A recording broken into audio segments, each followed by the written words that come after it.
versículo: então vocês verão novamente a diferença entre o justo e o ímpio, entre os que servem a Deus e os que não o servem. E aí eu fiquei meditando em cima desse texto e cheguei à seguinte conclusão: o Senhor está falando sobre duas classes aqui, sobre o justo e o ímpio, e sobre aquele que serve ao Senhor e aquele que não serve. E aí eu fico imaginando, irmãos, que quando você vai falar sobre uma diferença sobre o ímpio e o justo, é uma coisa, mas quando fala sobre aquele que serve ao Senhor e aquele que não serve, vai me trazer à igreja. Pessoas que estão na casa do Senhor há 40, 50 anos, não participam de nada, a não ser o ministério de canto.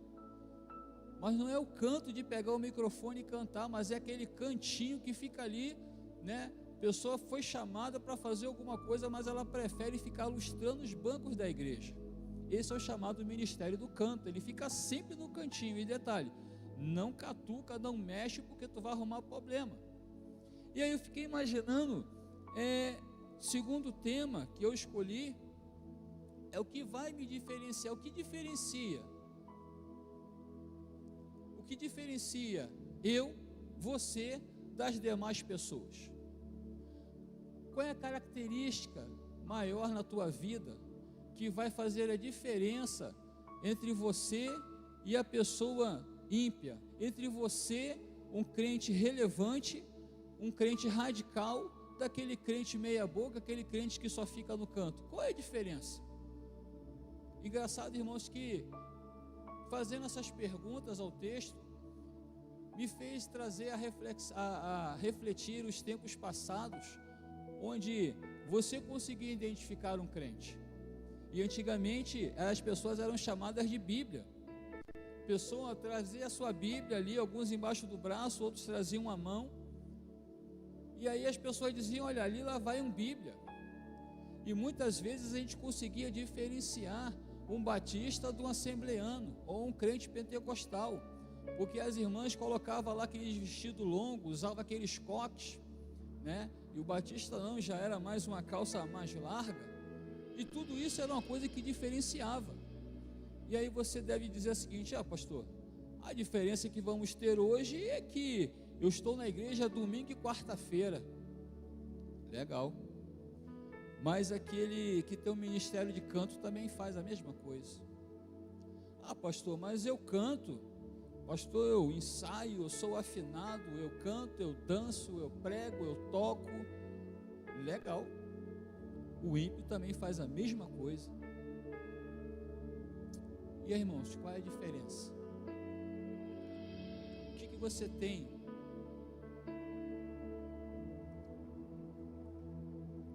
O que você tem de diferente quando as pessoas olhem para você? Elas vão dizer assim: eis que vejo que aquele que passa por nós todos os dias é um santo homem de Deus. O que vai te diferenciar? Uma peculiaridade sua que faz toda a diferença. Você consegue imaginar isso? Porque as pessoas hoje estão confundindo bife de caçar rolinha com rifle de caçar rolinha. E o jargão de hoje é: pastor, tem nada a ver. Tem, irmãos. Se a gente for colocar na ponta do lápis, se a gente for começar a buscar, examinar as escrituras, nós vamos ver as grandes diferenças que nós temos. E o texto que nós vamos trabalhar se encontra em Romanos capítulo 12, versículo 12, onde vai dizer o seguinte: alegrem-se na esperança, sejam pacientes na tribulação, perseverem na oração. E eu quero destacar aqui, queridos, é que a primeira diferença que deve haver na minha e na sua vida, e se você não tem, busque, não é difícil, mas não é impossível, é que você precisa ter a sua alegria na esperança. É uma das características que vai fazer toda a diferença. Aí você vai pegar o texto de Lamentações, capítulo 3, 21, onde vai dizer: todavia, lembro-me também do que pode dar-me esperança. Quando se fala em esperança, muitas pessoas pensam em esperança de dias melhores. Irmãos, não vai ter, é cada dia pior. A volta de Cristo se aproxima, terremotos, pestes, pais contra filhos, filhos contra pais, entra governo, sai governo, promessa de acabar com a fome, promessa de acabar com aquilo, e nada se resolve. Os dias vão ficando cada dia piores. Qual é a esperança que eu tenho? De Jesus vir buscar a sua igreja. Pastor, vai ser a igreja batista de Caiuaba? Não, vai ser todos aqueles que foram lavados e remidos pelo sangue do Cordeiro, daqueles que professaram o seu nome, daqueles que não se envergonharam, daqueles que passaram lutas, perseguições, provações, mas foram fiel até a morte, até a vinda de Jesus Cristo. E o que você vê hoje? Pessoas sem esperanças, pessoas que não têm forças para caminhar, para vir para a igreja, pessoas que não têm mais forças para caminhar, para vir para uma célula, pessoas que não têm mais esperança de pegar a sua Bíblia e fazer sua devocional. Ah, pastor, eu atrasei um dia, atrasei uma semana, não tem mais como acompanhar. Tem, prova disso sou eu.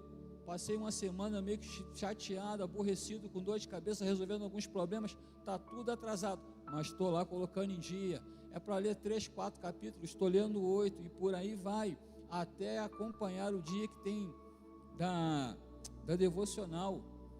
Não perca a sua esperança de um dia ter esperança de uma vida direcionada por Deus.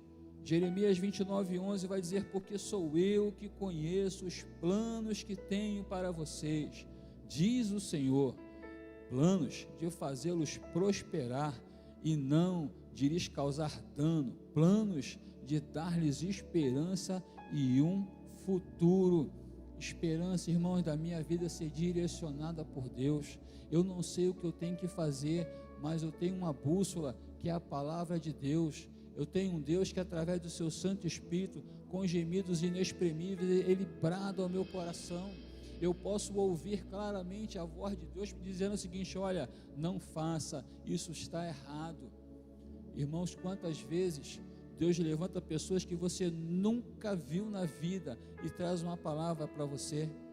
Tempo desse, um camarada sair da igreja e vai viajar, nunca tinha participado de carnaval,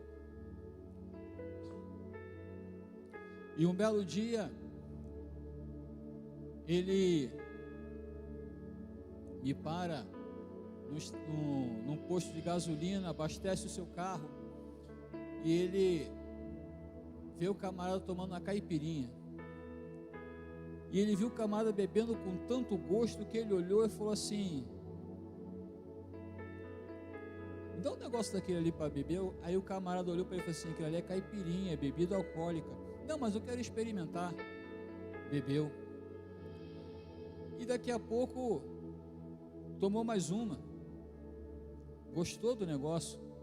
O pecado traz uma certa alegria passageira, e aí que vem a humilhação na hora de pagar a conta. Ele falou assim: olha, eu queria pagar as 2 caipirinhas e o tanque lá que eu enchi do carro. Aí o camarada falou assim: dá tanto. Aí ele falou assim: ué, mas você só cobrou uma caipirinha. Ele falou assim: não, eu vou explicar para o senhor, é que para membros da igreja a gente não cobra, a primeira é grátis. E ele, assustado, falou assim: ué, mas como é que você sabe que eu sou membro de igreja? Ele falou assim: é simples, teve uma cruzada evangelística na igreja da minha mãe, e ela me convidou, ela insistiu tanto que lá eu fui, e lá chegando eu vi o Senhor sentado lá no banco da igreja. Deus usa quem Ele quer, na hora e no momento que Ele quer. Às vezes nós passamos vergonha porque nós estamos escandalizando o nome do Senhor. Pessoas estão perdendo as suas esperanças, estão deixando o Senhor de lado, estão correndo para algumas festinhas, entre aspas, para poder preencherem o vazio do seu coração. Carnaval nós temos todos os anos, e a presença do Senhor. Algumas pessoas estão trocando uma vida eterna pela uma felicidade passageira. O que te diferencia das demais pessoas? A esperança de passar uma eternidade com Cristo, esperança de passar a eternidade com Deus. Em Apocalipse 21, 27, nela jamais entrará algo impuro, nem ninguém que pratique o que é vergonhoso ou enganoso, mas unicamente aqueles cujos nomes estão escritos no livro da vida do Cordeiro. Irmãos, preste atenção. Você pode estar com o seu nome arrolado no livro da tesouraria, você pode estar com o seu nome arrolado no hall de membro dessa igreja, mas se você não estiver com o seu nome escrito no livro da vida, não adianta, você não entra. A palavra de Deus vai dizer que sejam alvas as tuas vestes. Quando se fala alvas, é que estejam sempre brancas, não pode haver mancha de pecado. Não, vocês lembram, geralmente quando chega-se numa sala de aula, acho que se eu não me engano é matéria de psicotécnica, a pessoa tem um quadro branco e coloca só um pontinho ali, todo mundo consegue detectar aquele pontinho preto ou vermelho, seja lá qual for a cor. Pois é por causa daquele pontinho que muitas pessoas têm as suas vestes manchadas, salpicadas por causa do pecado, cometem pecado da ira, pecado de ficar aborrecido. A palavra de Deus vai dizer que não se põe o sol sobre a vossa ira, ou seja, não permita ficar irado de um dia para o outro, faça as pazes.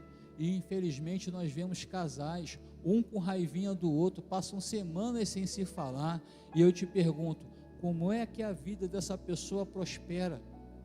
E eu pergunto de novo, o que diferencia você dos demais, das duas outras pessoas? Porque eles também fazem assim.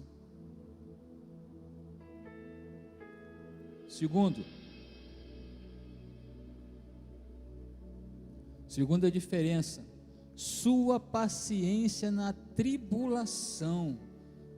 Todo mundo quer passar pela prova, ninguém quer passar pela prova. E aí eu lembro do falecido irmão Lázaro, vou passando pela prova, dando glória a Deus. Aí todo mundo faz aquele refrão, aquela coisa linda, mas quando passa por esse momento, Senhor, tem de misericórdia, Senhor, está doendo. Sua paciência na tribulação. O interessante, irmãos, que Jesus, Ele não nos deixou desavisados. Ele vai dizer lá em João 16:33, eu lhes disse essas coisas para que em mim vocês tenham paz. Neste mundo vocês terão aflições, contudo, tenham ânimo, eu venci o mundo. Irmãos, quando Jesus fala que Ele venceu o mundo, eu entendo que todas as barreiras foram quebradas, principalmente a barreira da religiosidade, daquela religião formal, que eu tinha que pegar lá um animal, bichinho coitado, não tinha culpa nenhuma, tinha que pegar o animal, sacrificar, levar para o sacerdote, sacrificar, espargir o sangue do animal, e aquele negócio todo, tinha que botar a mão sobre a cabeça do bicho, tinha que levar para o sacerdote. O sumo sacerdote, uma vez por ano, ele adentrava ao Santo dos Santos e oferecia o animal pelo pecado, tanto dele quanto do povo. Hoje, o véu do templo se rasgou há 2024 anos atrás. A Bíblia vai dizer que o castigo que nos traz a paz estava sobre ele, pelas suas feridas nós fomos sarados. Isaías 53, primeiro versículo, vai dizer: Senhor, quem creu na nossa pregação e a quem se manifestou o braço do Senhor? Toda a narrativa do profeta Isaías sobre a vinda de Jesus. E aí as pessoas foram avisadas que elas vão passar por lutas, tribulações, dificuldades, vai ser desemprego, vai ser enfermidade. Tudo isso nós vamos passar, mas olha, tenham ânimo. E quando você vai pesquisar essa palavra ânimo, é você estar lá no fundo do poço, não tem ninguém para te estender a mão, mas você sabe que tem um Deus que olha, que vela pela tua vida, é um Deus que te fez uma promessa: jamais te abandonarei, eu não te desampararei. E vai dizer mais lá em Isaías: eis que tem o seu nome cravado nas minhas mãos. Nós somos filhos amados do Pai, somos propriedade exclusiva de Deus. Não importa que o inimigo fale de você, você é de Deus. Não adianta, irmãos, não existe feitiçaria, não existe palavra de encantamento, não existe palavra contrária que funcione sobre a tua vida, desde o momento que você esteja agarrado, alicerçado na palavra de Deus. Abacuque vai dizer que me falte tudo, resumindo, só não me falte a presença do Senhor. E às vezes, irmãos, a gente reclama por coisas tão pequenas, tão banais. Não somos o único a passar por ela. Sua paciência na tribulação, nós não somos os únicos a passar por ela. 1 Pedro 5,9 vai dizer o seguinte: resistam-lhe, permanecendo firmes na fé, sabendo que os irmãos que vocês têm em todo o mundo estão passando pelos mesmos sofrimentos. Irmãos, Covid não foi só no Brasil, foi no mundo todo. A perseguição religiosa ainda não chegou no Brasil, entre aspas, porque quando teve-se a Covid, a primeira coisa que eles quiseram fechar foi as portas das igrejas.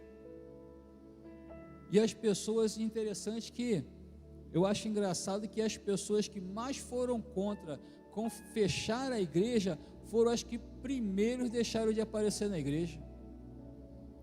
Eu não concordo, a igreja está fechada. Legal, a igreja abriu as portas. Cadê os irmãos? Cadê os irmãos? Para reclamar, irmãos, a gente tem muita gente. Agora, para agarrar na alça da Arca da Aliança, fazer o papel do levita, do sacerdote, pessoal da linha na pipa. No momento de tribulação, consolemos os que estão atribulados. 2 Coríntios, capítulo 1, versículo 13 e 4, vai dizer: bendito seja o Deus e Pai de nosso Senhor Jesus Cristo, Pai das misericórdias e Deus de toda a consolação, que nos consola em todas as nossas tribulações, para que com a consolação que recebemos de Deus, possamos consolar os que estão passando por tribulações. Irmãos, às vezes você não entende por que você está passando por determinada dificuldade. É fraqueza espiritual, falta de emprego, é enfermidade, é um monte de coisa. E aí você fica se reclamando. Você, em vez de entrar no seu quarto e orar, você começa com um burburinho. E aí começa a se lamentar. Senhor, para quê? Por quê? Por que eu estou passando por isso? Em vez de falar: Senhor, o que tu queres que eu aprenda com isso? Mas não é falar da boca para fora. Como diz lá o livro de Lamentações de Jeremias, esqueci qual o versículo agora, não sei se é 3:23, não me lembro, mas diz o seguinte: ponha a tua boca no pó, talvez para ti ainda haja esperança. Está difícil? Se humilha diante de Deus, busque a face do Senhor. Não adianta ficar reclamando, não adianta ficar murmurando: ó céus, ó vida, ó azar. Por que eu, Senhor, estou na igreja há 30 anos e o irmão que chegou ontem está sendo mais abençoado do que eu? Senhor, por que eu estou há 30 anos na igreja, eu não tenho um cargo na igreja? O irmão chegou ontem, o irmão já assumiu o cargo que eu queria há anos. Irmãos, primeiro que quem é o dono da igreja é o Senhor Jesus, Ele que é o cabeça. É Ele que escolhe. A Bíblia vai dizer que Ele deu uns para profetas, outros para doutores, outros para mestres, evangelistas e por aí vai. É Ele quem escolhe. O que cabe a mim e a você é se colocar na brecha. Senhor, eis-me aqui, envia-me a mim. O problema é que a maioria dos crentes hoje diz o seguinte: Senhor, eis-me aqui, mas envia meu irmão que está do meu lado. A gente não se prepara.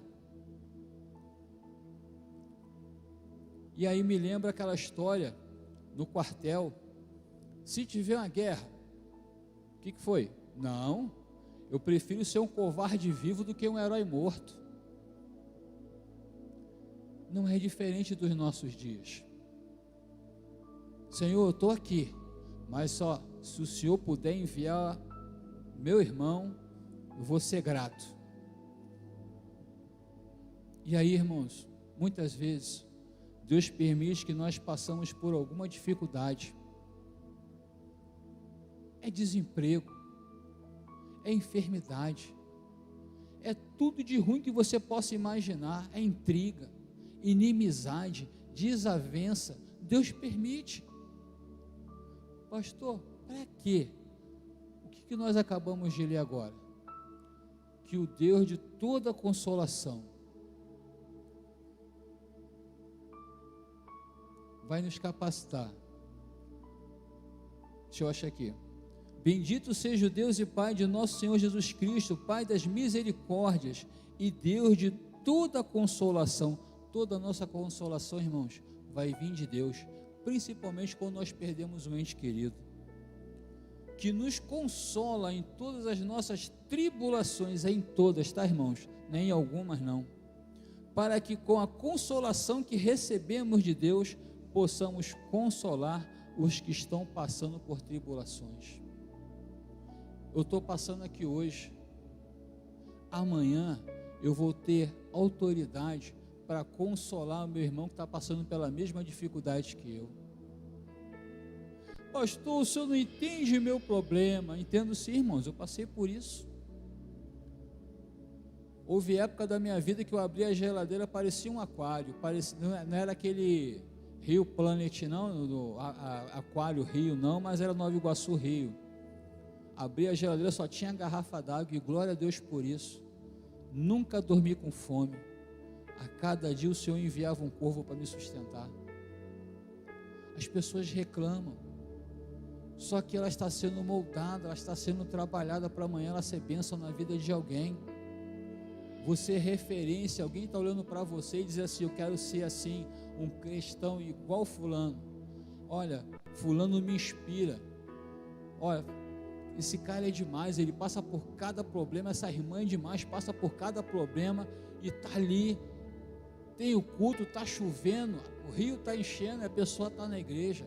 Está com dificuldade, a pessoa está na igreja. Morreu alguém da família, a pessoa está na igreja. E é glória para tudo quanto é lado. Terceiro, irmãos, terceira diferença, a sua perseverança na oração. Quem aqui já desistiu de orar? Tem alguém aí? Pode falar, Zinho, seja sincero. Alguém já deixou de orar? Já perdeu a vontade de orar? Seu problema não tem mais solução? Primeiro, a sua oração tem que ter propósito. 1 Samuel, capítulo 1, versículo 11, vai dizer: e fez um voto, dizendo: ó Senhor dos exércitos, se tu deres atenção à humilhação de tua serva, te lembrares de mim, e não te esquecerem de tua serva, mas lhe deres um filho, então eu o dedicarei ao Senhor por todos os dias de sua vida, e o seu cabelo e a sua barba nunca serão cortados. Detalhe, irmãos, o propósito de Ana não era somente a ter um filho, era glorificar a Deus através da bênção de ser mãe. Como assim, pastor? Todas as mulheres que não poderiam gerar filhos era tida como amaldiçoada. Imagine a criação de Deus andando pela rua e as pessoas dizerem: ali vai a amaldiçoada, ali vai uma derrotada, ali vai uma mulher de ventre seco, que não gera vidas, mas ela se humilhou, e fez um voto, ela fez um propósito com Deus. O problema de hoje, irmãos, é que a gente quer chegar, orar, esfregar a nossa Bíblia, e achar que o anjo do Senhor vai aparecer. Servo bom e fiel, estou aqui amando do meu Senhor para te conceder 3 desejos. É assim que funciona? Não. Não. Seu joelho tem que fazer calo. Seus olhos têm que sair lágrima. Não é simples você estalar o dedo e tua bênção chega, e aí você canta, agora é só vitória, agora é só vitória. Não, irmãos. Não. Se fosse assim era fácil. E aí você nota a diferença, que muitas pessoas saem da igreja hoje desiludidas, porque acham que foram enganadas. O nosso manual de fé e práticas está aqui. Você vai ser perseguido, você vai ser atribulado, você vai ter tribulações, mas tenha bom ânimo, eu venci o mundo. O que você vê pessoas hoje em dia, saiu da igreja por quê, irmão? Não, eu estava cansado, pedi tanto a Deus uma bênção, Deus não me deu, ou Deus não existe, ou Ele não vai com a minha cara, ou Deus não existe, ou não achei graça aos olhos de Deus.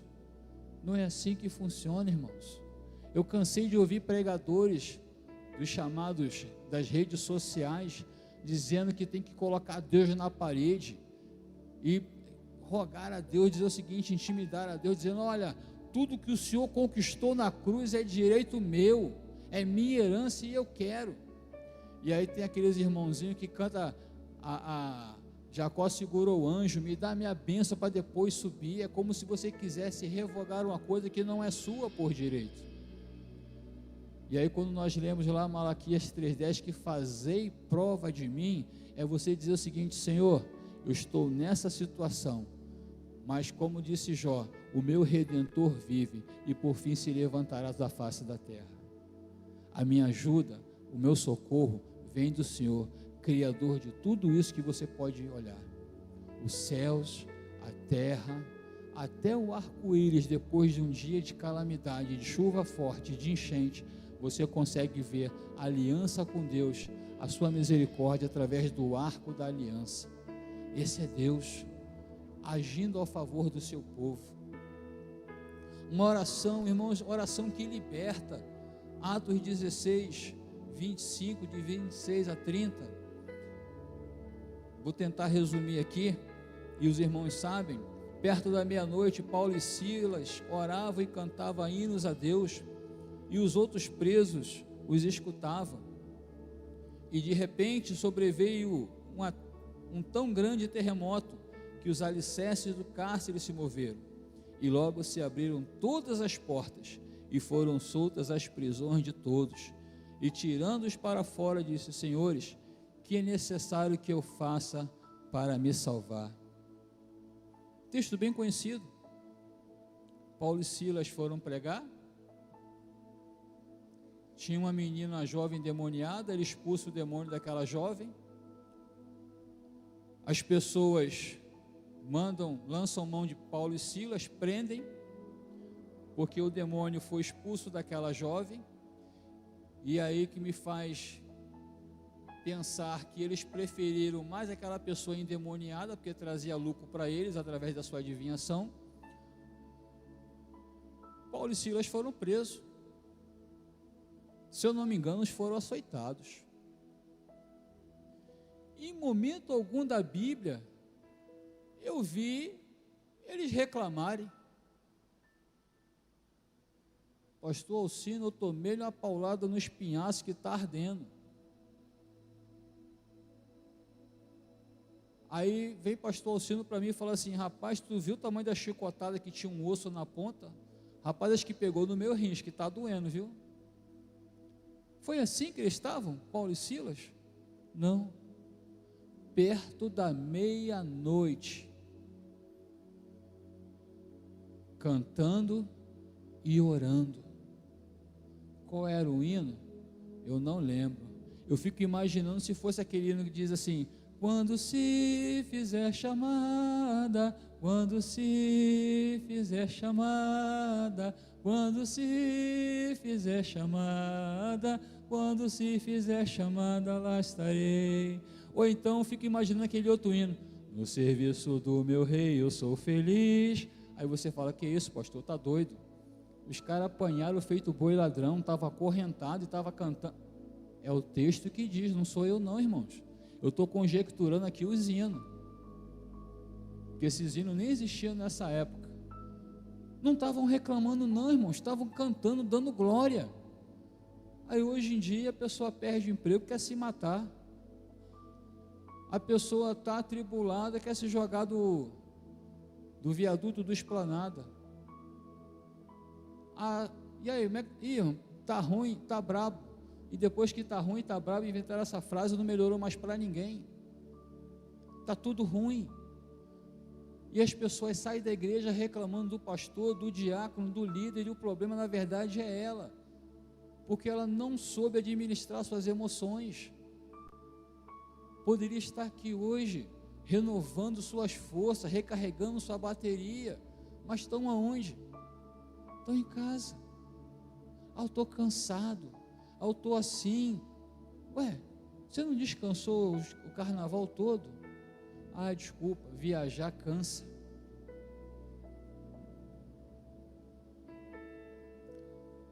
Oração vigilante. Irmão, deixa eu voltar aqui um pouquinho, me perdoe. Já ia passar para o próximo, o Senhor ministrou meu coração aqui. Nessa parte, Paulo e Silas estão cantando, estão adorando o Senhor, e uma coisa me intrigou, é que está tendo um reboliço na prisão. As cadeias foram abertas. Os irmãos entenderam? As cadeias foram abertas. E o Senhor ministrava o meu coração agora dizendo o seguinte: que quando você não reclama e você adora o Senhor, todas as cadeias da tua vida, todos os empecilhos vão caindo. Os irmãos entenderam? Não adianta, irmão, você ficar reclamando. Por mais ansioso que a gente fique, não adianta. Jesus falou que não vai aumentar um côvado da nossa estatura. Um côvado é essa medida do cotovelo até aqui o dedo, 55 centímetros, se eu não me engano. Você não vai crescer. Detalhe, não adianta. Pare de reclamar, pare de murmurar. Está difícil, está doendo, cante, adore o Senhor. Falta forças, me liga, pastor, posso aí orar contigo? Liga para mim, liga para quem você confia, um irmão de confiança, liga para o teu líder de célula, liga para os pastores, para os diáconos. Estamos aqui para te servir, e é bom que eu oro por você e você ora por mim, mas não reclame. Detalhe, irmãos, no momento de luta, no momento de dificuldade, quando você adora o Senhor, que as cadeias começam a ser abertas, pessoas estão sendo libertas e há salvação. Como assim, pastor? O carcereiro, ele ia sacar da espada e ia se matar, porque ele achava que os presos tinham dado no pé, e Paulo dá um grito e fala assim: ops, espera aí, está todo mundo aqui, não te faça nada, fica tranquilo, está todo mundo aqui. Quando ele olha aquilo ali, aquele extraordinário, algo sobrenatural de Deus, em todos esses anos, naquela indústria vital, naquela prisão vital, é a primeira vez que aquilo lhe acontece, e ele diz: senhores, o que eu faço para me salvar? Quando você ora, quando você entra no secreto com Deus, a oração que você faz, ela liberta. aquele que está cativo, aquele que está preso. É filho, é neto, é enteado, é marido, é esposa. A oração tem poder, você crê?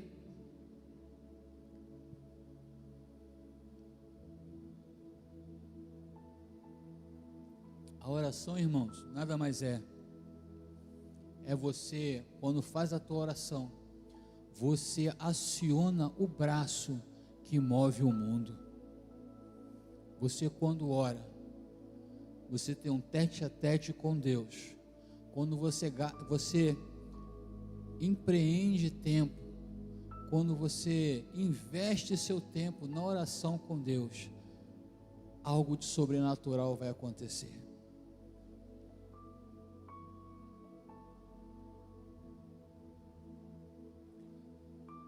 Oração vigilante. 1 Pedro 4,7 vai dizer: já está próximo o fim de todas as coisas, portanto, sede sóbrio, vigiai em oração. E aí tem um hino do cantor cristão que vai dizer: bem de manhã e sem cessar, vigiar, sim, orar, do dia ao fim. Esqueci, irmão Carlos, ajuda aí. Vamos lá, gente, quem sabe?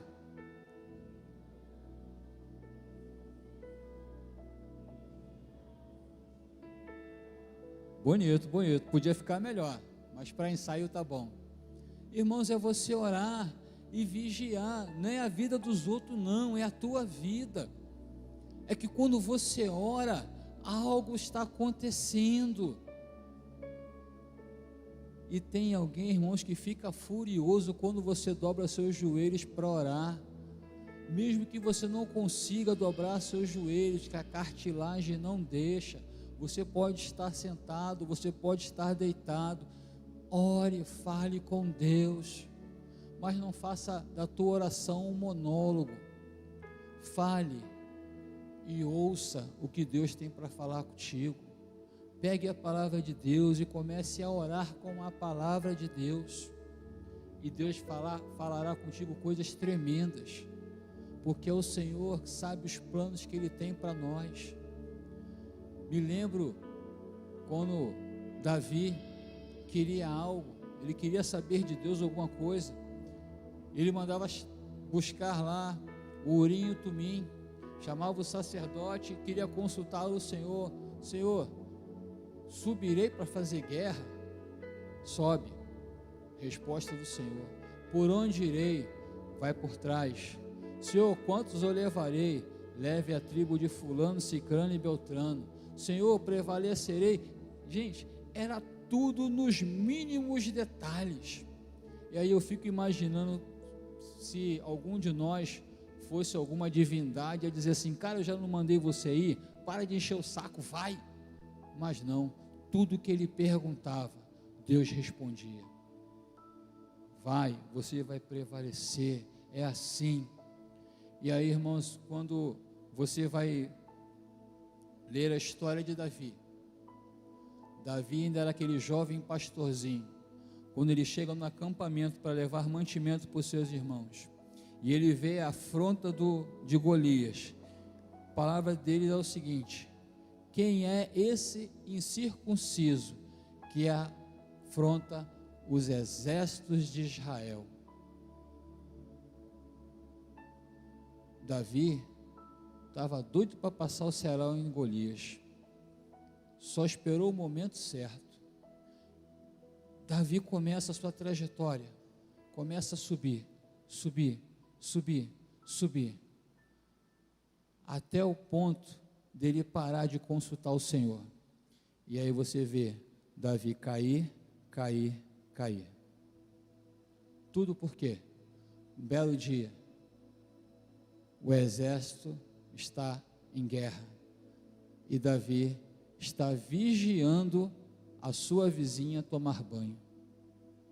E às vezes, irmãos, a gente cai porque tem trabalho de sobra na igreja, e a gente fica tentando observar quem é que vai fazer. A gente fica esperando alguém para fazer. Evangelismo aos terceiros domingos, a gente conta nos dedos quem vem, e é sempre aquela desculpa. Pergunto, o que faz a diferença? O que diferencia eu e você das outras pessoas? Somos crentes relevantes. O que faz diferença entre mim e um crente normal? Pense nisso.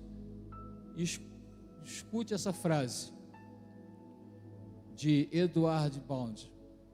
A pouca oração é a característica de uma época de apostasia e de uma igreja desviada. Sempre que houver pouca oração no púlpito e nos bancos da igreja, a falência espiritual é iminente e inevitável. Os irmãos entenderam? Princípio da apostasia é abandono da fé. Para você, tanto faz, tanto fez, se você vai vir para a igreja ou se você não vai. Se hoje é domingo, se hoje é quarta-feira, se tem visita, se tem célula, se tem evangelismo, não faz diferença nenhuma. Você já está com aquele chamado hanseníase espiritual. Você já está insensível com a obra de Deus. Para você, tanto faz, tanto fez, se alguém está orando pela tua vida. Talvez você esteja desanimado, triste, chateado, doido para chutar o pé da barraca, para ir embora. E as pessoas falam assim: olha, eu estou orando por você. Você só faz assim, ó. Você não está nem aí. Princípio de apostasia. E a apostasia se concretiza quando você não quer mais saber, quando você morre e você passa dessa aqui para uma eternidade sem Jesus. Não precisa nem dizer para onde que vai. Não precisa. Princípio de apostasia, deixamos de orar. A oração não faz mais sentido. Pastor, eu vou orar para quê? Quanto mais a gente ora, mais assombração aparece. E aí me faz lembrar 1 Coríntios 15, 58, se não me falha a memória. Meus irmãos, sejam firmes e constantes, sempre abundantes, sabendo que a vossa obra no Senhor não é vã. A obra que vocês estão fazendo para Deus vai fazer uma grande diferença. E aí me faz lembrar quando Jesus diz o seguinte: vinde benditos de meu Pai, tomai por herança o que está preparado para vocês desde a fundação do mundo. Vocês foram fiéis no pouco, no muito te colocarei. Você não precisa ter muito para você ser fiel. O pouco que você tem é promessa do Senhor. Você ganha pouco? Ah, pastor, não vou dizimar não, porque eu só ganho um salário. Se você não consegue ser fiel no pouco, como é que você vai ser fiel no muito? Como é que vai se cumprir a promessa de Deus na tua vida?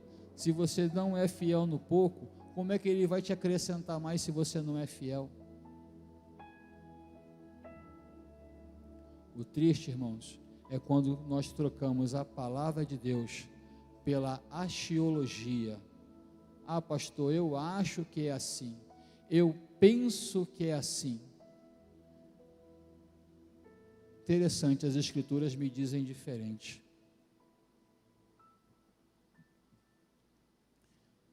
Concluo, irmãos.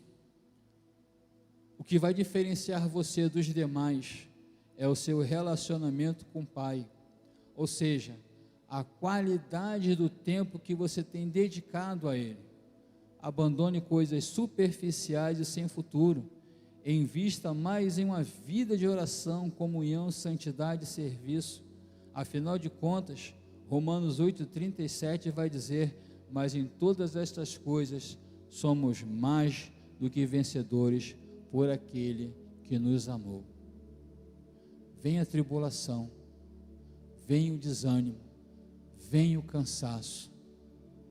Nós somos em Cristo mais do que vencedores, porque Deus nos escolheu, Deus nos amou primeiro. Amém, irmãos? E aí eu não sei como é que você está nessa noite, mas eu sei quem conhece o teu coração. E aí eu gostaria que você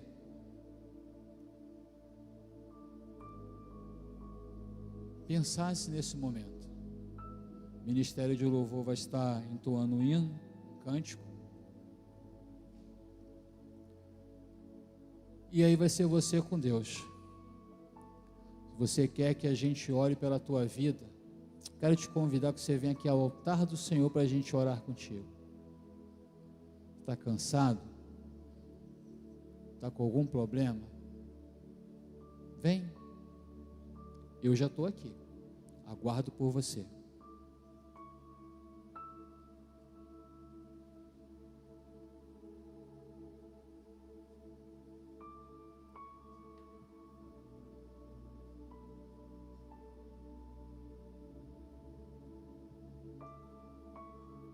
Enquanto o Ministério de Louvor se prepara, quero te convidar para que junto a gente possa estar orando em nome de Jesus. Não precisa o Ministério de Louvor começar a cantar não, pode vir. Como é que você está? Você está bem? Está tudo ok?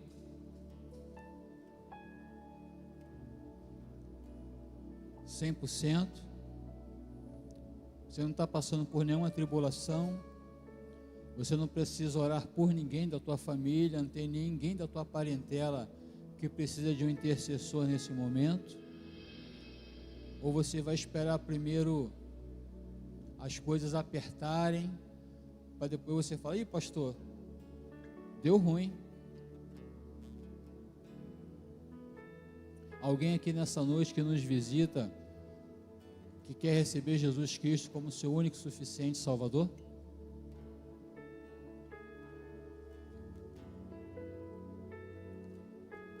Irmã Laurinda já está aqui. Irmã Cristina. Há mais alguém?